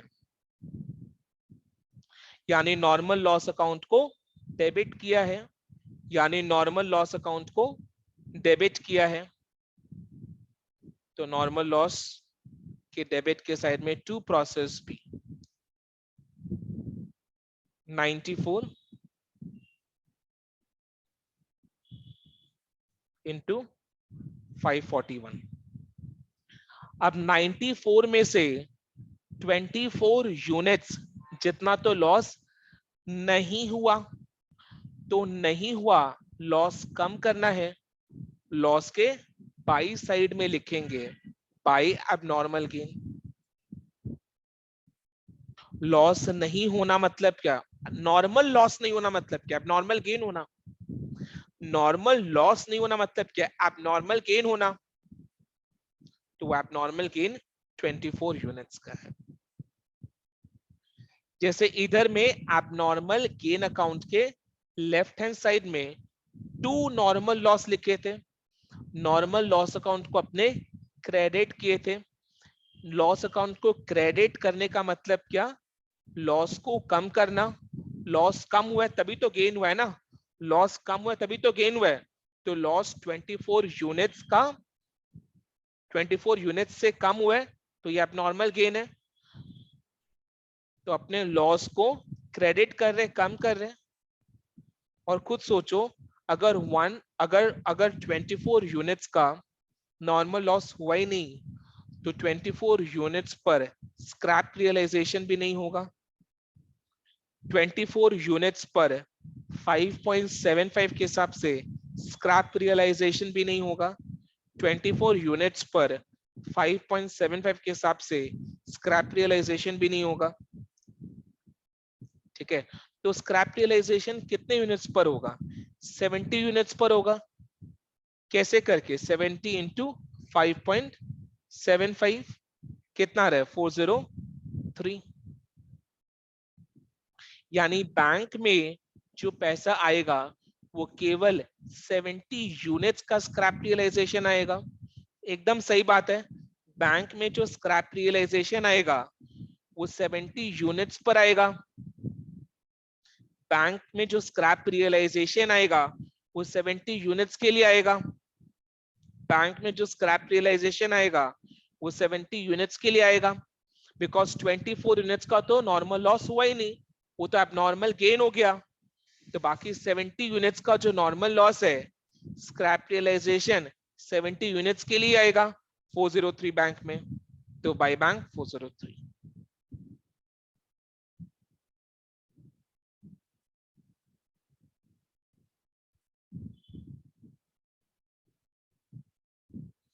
तो एबनॉर्मल गेन की वजह से नॉर्मल लॉस के अकाउंट में क्या फर्क आता है वो भी अपने समझ लिए। एबनॉर्मल गेन की वजह से नॉर्मल लॉस के अकाउंट में क्या फर्क आता है वो अपने समझ लिए ना, clear. So process A account, process B account, abnormal loss account, उसके साथ normal loss account, then abnormal gain account, उसके साथ नॉर्मल लॉस अकाउंट। ये दोनों का अंडरस्टैंडिंग कंप्लीट। अब लास्ट प्रोसेस बी से जो फाइनल आउटपुट फिनिश स्टॉक में गया है वो कितना गया है, 870 यूनिट्स। 870 यूनिट्स का कॉस्ट कितना है, 259294। 259294 कॉस्ट पर यूनिट कितना है, 295.74। 295.74। तो अपने क्या करेंगे, इसको फिनिश स्टॉक में एंटर कर देंगे। फिनिश स्टॉक में कितना यूनिट्स कंप्लीट होकर प्रोसेस बी से अंदर आया, to process B. Finish stock के लिए इनपुट है, फिनिश स्टॉक में इनपुट प्रोसेस बी से निकल कर आता है। 870 यूनिट्स आया जिसका कॉस्ट कितना है, 257294। 257294। Yes, clear, okay. Then question का जो लास्ट लाइन है वो क्या बोलते हैं, 800 units of finished goods were sold at a profit of 20% on cost. 870 units finish goods produce हुआ था, प्रोसेस बी से बाहर निकलकर फिनिश स्टॉक में गया, जिसमें से 800 यूनिट को अपने सेल किए at a profit of 20% on cost.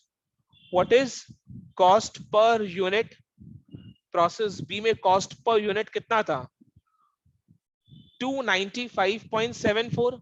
295.74. So selling price is 20% profit on cost. Selling price अपने कैसे निकालेंगे? कॉस्ट पर 20% ऐड करके. लिखा हुआ है इसमें, देख लो.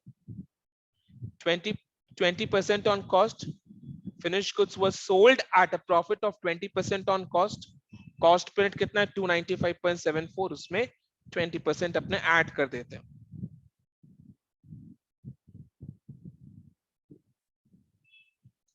सेलिंग प्राइस के लिए नीचे में नोट डालेंगे, selling price per unit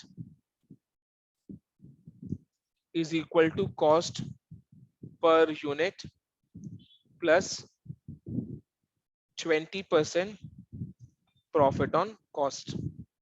cost per unit कितना है? 295.74. 295.74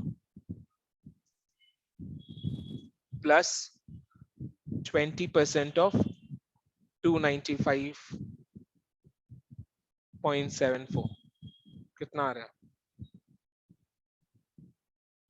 354,888. 354.89. 354.89. 354.89 करेक्ट. चलो,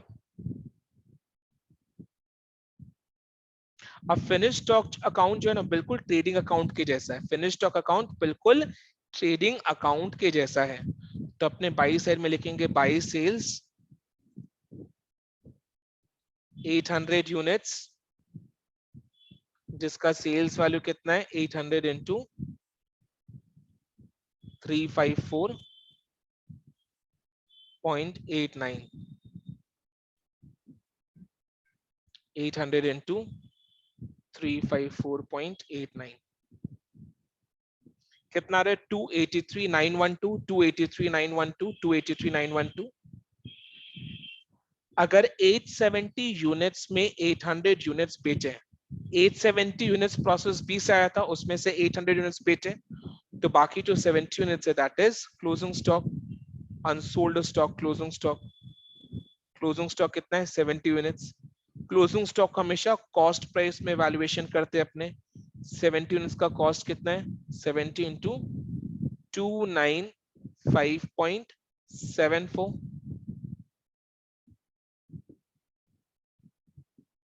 70 इंटू 295.74 कितना आ रहा है? 20,702. 20,702. 20,702.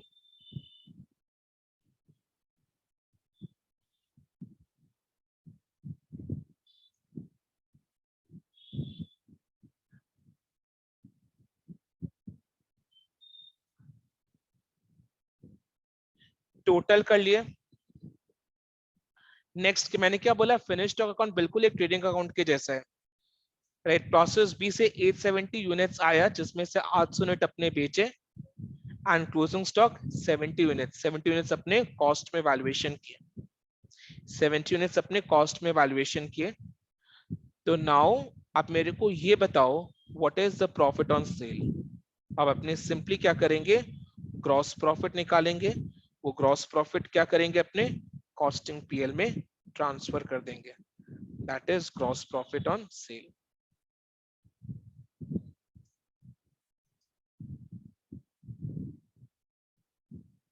कॉस्टिंग पीएल में कितना अमाउंट ट्रांसफर करना है?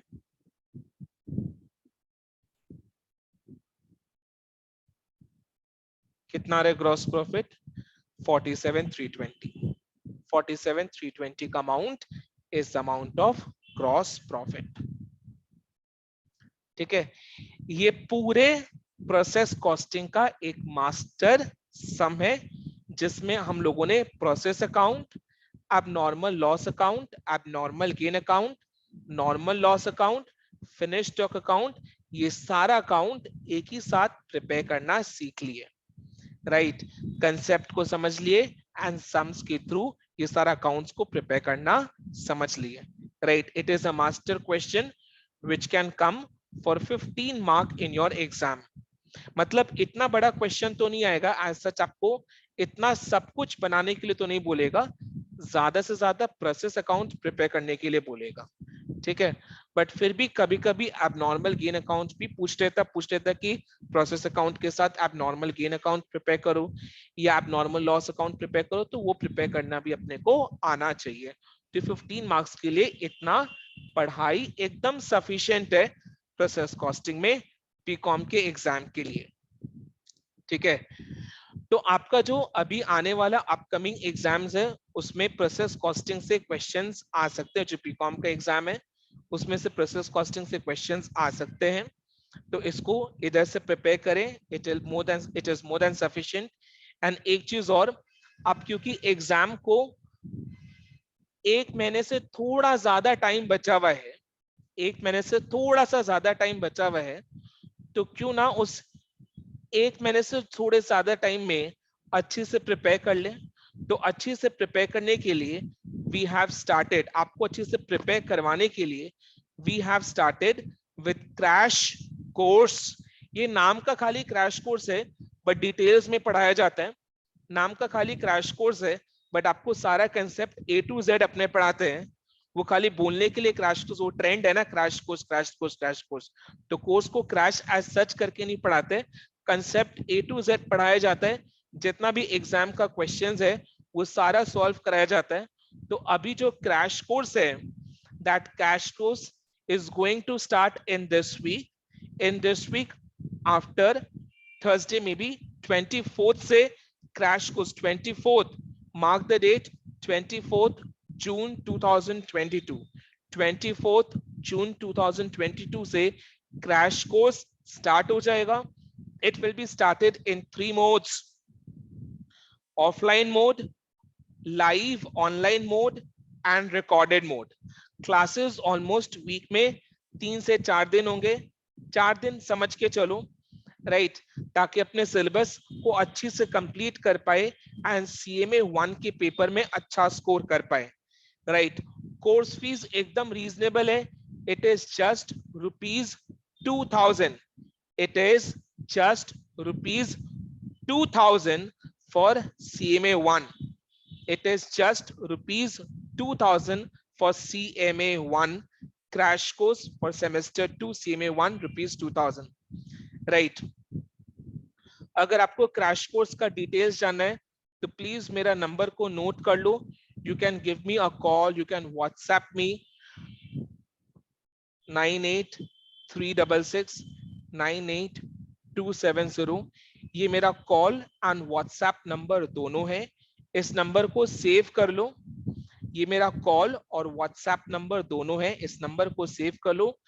क्रैश कोर्स रिलेटेड जो भी इंक्वायरीज आपको करनी है, आप इस नंबर से, ये मेरा ही नंबर है, तो इस नंबर पर कॉल या व्हाट्सएप करके कर सकते हैं, राइट। जो ऑफलाइन क्लासेस होता है वो साउथ कलकत्ता सेंटर में होता है। साउथ कलकत्ता सेंटर जतिन दास पार्क मेट्रो स्टेशन के बगल में है। South Calcutta centre is just 1 minute 2 minute walking distance from Jatin Das park metro station, right. और हमारा जो लाइव ऑनलाइन क्लास होता है वो जूम प्लेटफॉर्म में होता है, रिकॉर्डेड बैचेस के लिए भी जा सकते हैं। तीनों बैचेस के बीच में यू कैन शफल, तीनों बैचेस के बीच में you can shuffle, that is switch on and switch off between the 3 modes at any given point of time as per your convenience, and it is not chargeable without any extra cost. Classes start होंगे 24 जून 2022 से। Crash course के लिए कोई भी inquiries अगर आपको करनी है तो 9836698270 में कर सकते हैं। यस, अगर आपको एक चीज और जाते जाते, अगर आपको ये वीडियो, ये क्लास अच्छा लगा ये वीडियो ये क्लास अच्छा लगा तो लाइक करें, सब्सक्राइब करें चैनल को और इसको अपने फ्रेंड्स के बीच में भी शेयर करें। आने वाले जो एग्जाम है वो उसके लिए ये चैप्टर इंपॉर्टेंट है, ये वीडियो देखना इंपॉर्टेंट है। ठीक है, थैंक यू सो मच।